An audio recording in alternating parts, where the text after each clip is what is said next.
आज हम केमिस्ट्री के एक सबसे जबरदस्त टूल को समझने वाले हैं, आवर्त सारणी। पर इसे सिर्फ एक चार्ट की तरह मत देखिए, सोचिए ये एक नक्शा है। जरा सोचिए, कैसा होता अगर इस दुनिया में मौजूद हर चीज, हर तरह के मैटर के लिए एक नक्शा होता। सिर्फ एक लिस्ट नहीं, बल्कि एक ऐसा नक्शा जो ये बताए कि कोई चीज क्या है और इससे भी जरूरी वो दूसरी चीजों के साथ मिलकर क्या करती है, कैसे बर्ताव करती है। तो बात ये है कि ऐसा नक्शा सच में है, और इसी का नाम है पीरियोडिक टेबल। ये केमिस्ट्री की रसायन विज्ञान की रीढ़ की हड्डी है, और इसे समझना साइंस की एक पूरी की पूरी नई भाषा को सीख लेना है।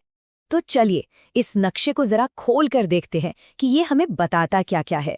सबसे पहले ये समझना जरूरी है कि आखिर ये है क्या और कैसे ये हमें एलिमेंट्स की दुनिया का रास्ता दिखाता है। तो आखिर ये पीरियोडिक टेबल है क्या? सीधे सीधे कहें तो ये अब तक खोजे गए सभी 118 केमिकल एलिमेंट्स का एक बहुत ही सिस्टमैटिक अरेंजमेंट है। इनको इनके एटॉमिक नंबर के बढ़ते हुए क्रम में सजाया गया है। अब एटॉमिक नंबर क्या है? अरे बस एटम के सेंटर में मौजूद प्रोटॉन की संख्या। ये नंबर हर एलिमेंट के लिए एकदम यूनिक होता है, जैसे हमारा फिंगरप्रिंट। तो ये सिर्फ एक लिस्ट नहीं है, बल्कि एक बहुत ही स्मार्ट सिस्टम है। पर सवाल ये है कि इतना कमाल का नक्शा बनाया किसने? देखिए, ये किसी एक इंसान का काम नहीं था। इसके पीछे दशकों की खोज, बहस और कई जीनियस दिमागों की मेहनत है। तो चलिए थोड़ा सा टाइम में पीछे चलते हैं और इसकी कहानी जानते हैं। इसकी कहानी शुरू होती है 19वीं सदी में। कई कोशिशें हुई, पर असली ब्रेक थ्रू मिला 1869 में डिमिट्री मेंडेलीव को। उन्होंने सिर्फ उस वक्त के जाने पहचाने एलिमेंट्स को एटॉमिक मास के हिसाब से अरेंज ही नहीं किया, उन्होंने कुछ ऐसा किया जो सच में कमाल था। उन्होंने अपनी टेबल में खाली जगह छोड़ दी उन एलिमेंट्स के लिए जो तब तक खोजे भी नहीं गए थे। और सिर्फ इतना ही नहीं, उन्होंने उन अनजाने एलिमेंट्स की प्रॉपर्टीज की भविष्यवाणी भी कर दी। और मजे की बात, जब वो एलिमेंट्स मिले तो उनकी प्रॉपर्टीज बिल्कुल वैसी ही थीं जैसी मेंडेलीव ने बताई थी। बाद में 1913 में हेनरी मोसले आए, जिन्होंने इसे और बेहतर बनाया और बताया कि असली ऑर्गेनाइजिंग प्रिंसिपल एटॉमिक नंबर है, मास नहीं। तो इतिहास तो जान लिया, अब देखते हैं इसका बेसिक लेआउट कैसा है। सब कुछ बहुत सिंपल है। पंक्तियों और स्तंभों यानी रोज और कॉलम्स का एक ग्रिड सिस्टम। इस टेबल में 7 हॉरिजॉन्टल रोज हैं, जिन्हें हम कहते हैं पीरियड्स। हर नया पीरियड मतलब इलेक्ट्रॉन्स के लिए एक नया एनर्जी शेल शुरू हो गया है। और 18 वर्टिकल कॉलम्स हैं, जिन्हें कहते हैं ग्रुप्स। और असली जादू तो यही है। एक ही ग्रुप के सारे एलिमेंट्स की केमिकल प्रॉपर्टीज लगभग एक जैसी होती हैं, मतलब वे एक ही परिवार के सदस्यों की तरह बर्ताव करते हैं। अच्छा, अब इस ग्रिड के अंदर भी डिवीजन है। हम एलिमेंट्स को उनके मोहल्लों या ब्लॉक्स में भी बांट सकते हैं। ये इस बात पर डिपेंड करता है कि उनके इलेक्ट्रॉन्स एटम के चारों ओर कैसे अरेंज्ड हैं। तो चलिए इन 4 मेन ब्लॉक्स को देखते हैं। ये 4 मेन ब्लॉक हैं, S block, P block, D block और एफ ब्लॉक। इन नामों को लेके अभी ज्यादा सोचने की जरूरत नहीं है। बस इतना समझना है कि हर ब्लॉक के एलिमेंट्स के बाहरी इलेक्ट्रॉन्स एक खास ऑर्बिटल में होते हैं, और यही चीज उनके बिहेवियर पर बहुत गहरा असर डालती है। ग्रुप्स कितने इंपॉर्टेंट हैं ये समझने के लिए 2 बिल्कुल अलग ग्रुप्स को देखते हैं। एक तरफ है ग्रुप 1 यानी एल्कली मेटल्स। ये बहुत बहुत ज्यादा रिएक्टिव होते हैं। समझिए कि ये अपना एक इलेक्ट्रॉन देने के लिए बेताब रहते हैं। और दूसरी तरफ है ग्रुप 18 नोबल गैसें। ये लगभग किसी से रिएक्ट ही नहीं करती, एकदम शांत। क्यों? क्योंकि इनका बाहरी इलेक्ट्रॉन शेल पूरी तरह से भरा होता है। वे स्टेबल हैं, खुश हैं, उन्हें किसी से कोई लेना देना नहीं। तो देखा, टेबल में किसी एलिमेंट की जगह ही उसकी पूरी कहानी बता देती है। पीरियोडिक टेबल में एक और बड़ा बंटवारा है, मेटल्स और नॉन मेटल्स के बीच का। ज्यादातर टेबल के बाईं तरफ मेटल्स यानी धातुएं होती हैं, चमकदार, बिजली की अच्छी कंडक्टर और ऐसी जिन्हें पीट कर शेप दिया जा सके। और दाईं तरफ होती हैं अधातुएं यानी नॉन मेटल्स।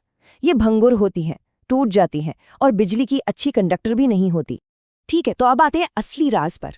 ये टेबल सिर्फ एलिमेंट्स का कलेक्शन नहीं है, इसमें कुछ छिपे हुए नियम हैं, कुछ पैटर्न्स हैं। इन्हीं को पीरियोडिक ट्रेंड्स कहते हैं। और यही ट्रेंड्स हैं जो इस नक्शे को सिर्फ एक चार्ट से कहीं ज्यादा पावरफुल बना देते हैं। पहला और सबसे जरूरी ट्रेंड है एटॉमिक रेडियस। आसान भाषा में कहें तो किसी एटम का साइज। और मजे की बात यह है कि इसका पैटर्न एकदम प्रिडिक्टेबल है। जब हम पीरियड में बाईं से दाएं जाते हैं तो एटम का साइज घटता है। हाँ, ये सुनने में थोड़ा अजीब लग सकता है। ऐसा इसलिए होता है क्योंकि न्यूक्लियस में प्रोटॉन बढ़ते जाते हैं और वो इलेक्ट्रॉन्स को और जोर से अपनी तरफ खींचते हैं। लेकिन जब हम ग्रुप में ऊपर से नीचे जाते हैं तो साइज बढ़ता है, क्योंकि हर बार एक नया इलेक्ट्रॉन शेल जुड़ जाता है, बिल्कुल प्याज की परतों की तरह। अगला ट्रेंड है आयनाइजेशन एनर्जी। ये बस वो एनर्जी है जो किसी एटम से एक इलेक्ट्रॉन को बाहर निकालने में लगती है। और ये पैटर्न भी एटॉमिक रेडियस से जुड़ा हुआ है, बहुत लॉजिकल है। सोचिए, जब हम बाएं से दाएं जाते हैं तो एटम छोटे होते जाते हैं, है ना? तो इलेक्ट्रॉन न्यूक्लियस के ज्यादा करीब होते हैं, उन्हें निकालना मुश्किल होता है, मतलब ज्यादा एनर्जी लगती है। और जब ग्रुप में नीचे जाते हैं तो एटम बड़े होते हैं, बाहरी इलेक्ट्रॉन न्यूक्लियस से बहुत दूर होते हैं, तो उन्हें निकालना आसान हो जाता है, यानी कम एनर्जी लगती है। और आखिर में आता है इलेक्ट्रोनेगेटिविटी। ये क्या है? ये बताता है कि केमिकल बॉन्ड में कोई एटम इलेक्ट्रॉन्स को अपनी तरफ कितनी मजबूती से खींचता है। इसे एटम का इलेक्ट्रॉन के लिए लालच भी कह सकते हैं। और इस मामले में सबसे लालची कौन है? फ्लोरीन, जो टेबल के ऊपरी दाएं कोने में बैठा है। वो किसी भी दूसरे एलिमेंट से ज्यादा इलेक्ट्रॉन्स को अपनी तरफ खींचना चाहता है।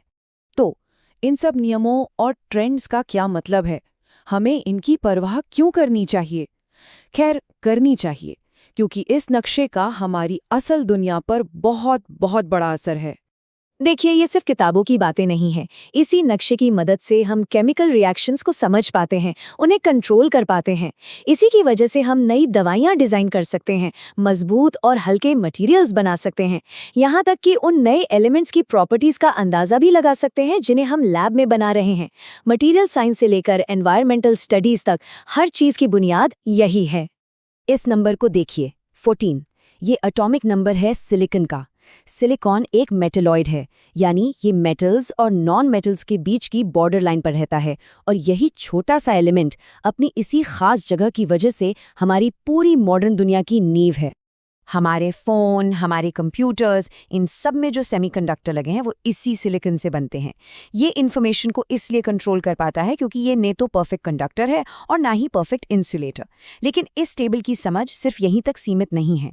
न्यूक्लियर एनर्जी, जान बचाने वाली मेडिकल इमेजिंग और स्पेस में जाने वाले यानों के लिए मटीरियल, ये सब इसी की देन है। तो कुल मिला के बात क्या है? यही कि पीरियोडिक टेबल सिर्फ एक चार्ट नहीं है, ये केमिस्ट्री की भाषा है।